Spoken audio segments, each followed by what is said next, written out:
visualization I have in mind is to imagine what happens in a box of gas.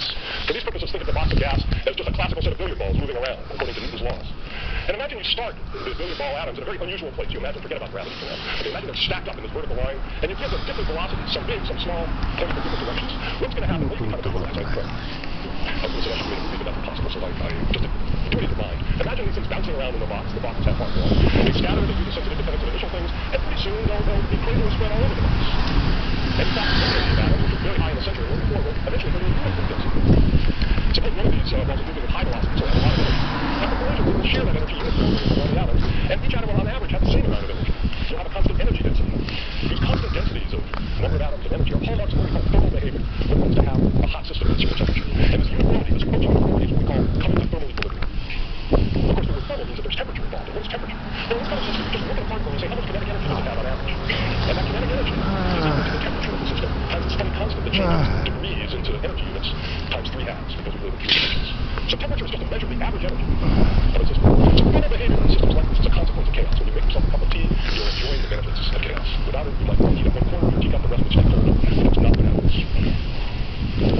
Now, you can often quantitatively figure out how sensitive to initial conditions you are, how strong is this chaos that you have. Well, here's a picture, let's say, of these storm tracks of the hurricanes. Here's the hurricane going to the Florida Panhandle, here's the one after the 10 o'clock hour. Imagine these two tracks, one if they perturb the track and perturb the second one by a little bit.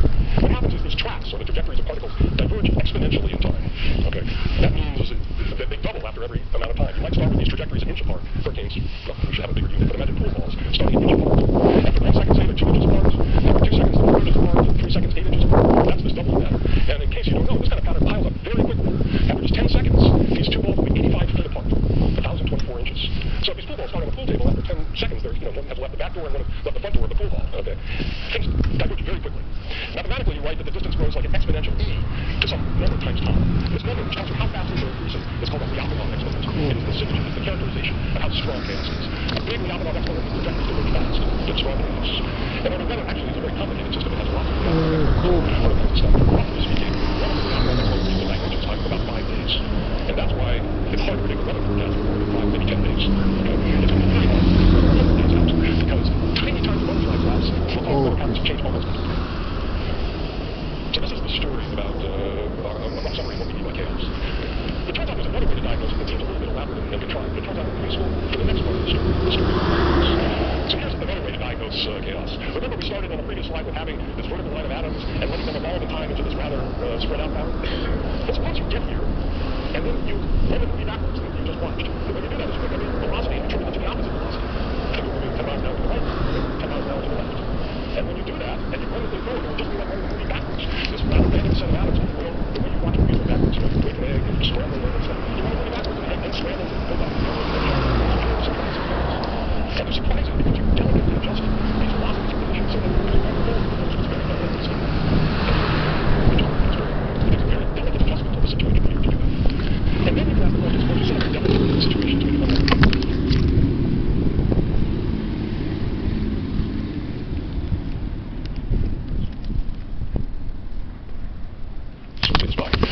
You run the movie backwards because of the sensitive dependence on initial conditions, the less error you can tolerate here. And so in fact you can say the amount of error you can tolerate decreases exponentially the longer this time evolution is. And that's another equivalent way of measuring this Lyapunov exponent. How small an error can you tolerate as a function of the time you evolve? But the reason to go through this is because this is the kind of situation we can set up in a black hole, which is the second kind of physics we're going to talk about. Okay, so I have to give you the world's shortest course on black holes, so let's start.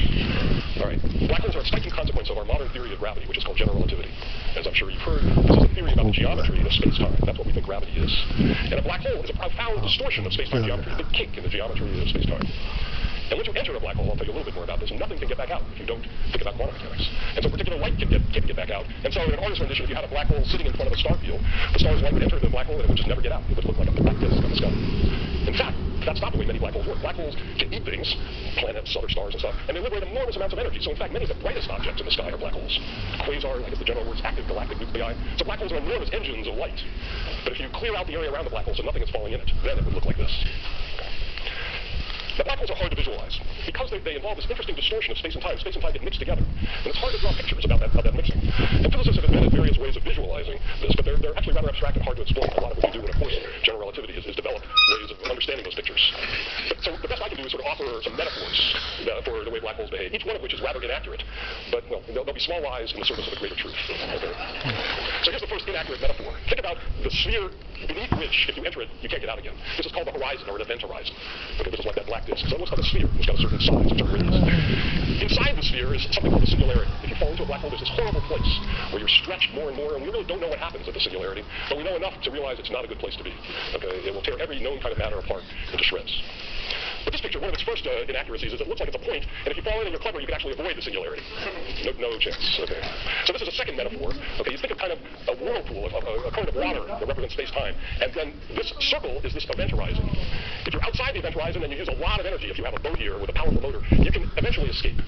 But once you're inside the horizon, the whirlpool takes over, and you're sucked in inexorably into the bottom of the whirlpool, and that's where the singularity is. There's no hope. Okay. So, to summarize, once you get inside, you can't get out. No matter how much energy you use, you inevitably hit the singularity. An important point for us in a minute or two is the size of a black hole increases if you throw mass or energy into it. If you drop a little planet into a giant black hole, it gets a little bigger. Okay? Even if you drop like something smaller, it grows a little bit. The size of the horizon is related to how much mass it absorbs. Lastly, if you are just outside the horizon and you plan very carefully, you have enormously powerful, let's say, rockets or outboard motors, by spending enormous amounts of energy, you eventually can escape. As soon as you cross the horizon, you have no chance. You get an infinite amount of energy. So using these basic ideas, we can set up one of these one-to-movie backwards situations, and we can look for chaos in the physics of black holes. So this is the way the situation works. Here's one of the special one-to-movie backwards configurations. This is a piece of the black hole horizon drawn schematically, and let's imagine we have a particle of light called a photon, and we started just outside the horizon, but we give it enormous energy so it can kind of hug the horizon for a long time and finally leave. That's a kind of unusual thing, because most things that start close to the horizon just fall in. So this is a delicately tuned situation. It turns out it requires starting exponentially close to the horizon if this is a long time, because this distance from the horizon increases exponentially in time for a light ray. Okay. It also requires an enormous amount of energy. The particles of light, if you have a blue particle of light, a blue photon, that's got higher energy than a red one. So I've drawn them carefully with a blue one, then a green one, then an orange one, then a red one. Its energy is decreasing. We call that the energy redshifts away. You decrease energy when you flow toward the red of the spectrum. Okay. Or you can say blue shift. Okay, well now let's ask, this is this delicately tuned thing, like one movie backwards, unscrambling the egg. What happens if you disturb it a little bit? You can imagine, what's a natural perturbation to do? Well, you can imagine dropping something into the black hole, like a tennis ball. What happens when you drop something into a black hole? Here's the tennis ball. That color doesn't mean anything, it's just the color of the tennis ball. Okay. Well, we know what happens. The black hole horizon increases a little bit in size. But if this photon was really close to the horizon, because you're running a long way, a little tiny increase in the size of the horizon lets the black hole swallow the photon. So this little change, this tennis ball, means that the photon is now inside the horizon, and then it's lost. It's no longer going to comfortably go away. It inevitably will go inside and hit the singularity. So a tiny change makes a big effect in the future of this photon. And so this is an example of this kind of sensitive dependence of initial conditions in gravity. You set up this delicately tuned situation. The smallest addition to the black hole will dramatically change the course of that. So black holes, in fact, have chaos built into their dynamics. This actually is a reinterpretation of some results that Erhard took 20 or 30 years ago. Now, I guess the slide just says what I just said. Because this thing engulfs it, this is a dramatically different outcome. And if you're waiting an exponentially long time, this thing is exponentially close to the horizon, so it takes a tiny, tiny mass, an exponentially small mass to do this. These exponential sensitivities are the signal of this Lyapunov behavior. So this is a kind of classical chaos present in classical general relativity, which is classical equations to determine this. Well, the third topic I was talking about is quantum mechanics. Okay, so what does this have to do with quantum mechanics? Well, here things get actually a little more subtle. All right. And the way the story will go is that it turns out in the last 25 years or so, a remarkable development has happened in theoretical physics, which it turns out that there's a map, it's often called a duality, between things involving classical gravity and quantum dynamics of other systems. And so if you know something about the way classical gravity behaves, you know something about the way those other quantum systems behave. And this correspondence is called gauge gravity duality, and the general framework was discovered by Juan Maldacena, and it's really changed the way a lot of physics is done in recent years. It was really a revolutionary development. As I said, it's a precise mapping between an ordinary quantum mechanical system without gravity. Turns out a good example is like the theory of the strong interactions, called QCD, and a quantum gravity situation. And there's a dictionary between these two systems, so if you know what happens in one system, you can figure out what's happening in another. This is a little tricky. It was tricky for many of us when we first heard about it. But here's a kind of picture of what's going on.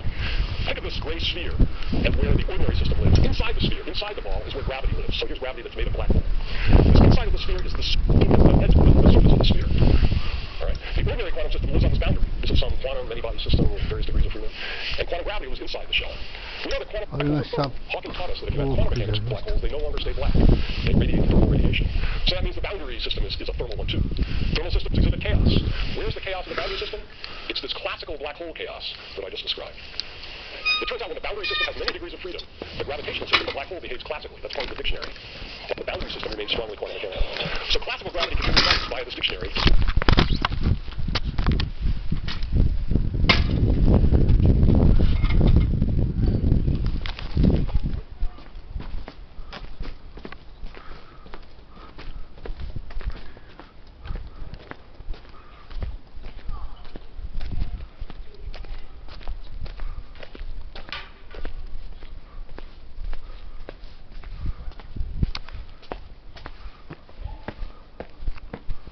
Oh yes.